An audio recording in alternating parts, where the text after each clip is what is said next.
ગુરુ સાનિધ્ય 15/9/2024 શરણ. શરણાગત પ્રતિપાલ. પાપા પગલી કરી રહેલું બાળક એની માતાની આંગળી છોડી દે તો એની શી હાલત થાય? પ્રચંડ વાવાઝોડાના સમયે વૃક્ષ જમીનની પકડ છોડી દે તો એની શી દશા થાય? ખૂબ ઊંચે ઉડી રહેલી પતંગ જો દોરીને છોડી દે તો તેની કઈ ગતિ થાય?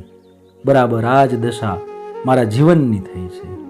મારા નાથ, કડીકાળના પ્રચંડ તાંડવ સમયે હું આપનું સ્મરણ, આપને વહાલા સંતોનો સત્સંગ, આપનું ધ્યાન, આપની આરાધના ઉપાસના છોડી બેઠો છું.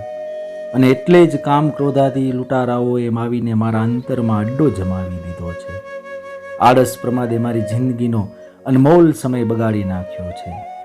જીવનમાં સદાચાર રહ્યો નથી અને દુરાચારો કોઈ બાકી રહ્યા નથી. પરમાત્મન, બસ એટલું કરાવી દો કે એક અનન્ય ભાવથી આપનું શરણ સ્વીકારી લઉં. પછી મને આ કોઈ શત્રુઓનો ભય રહેશે નહીં.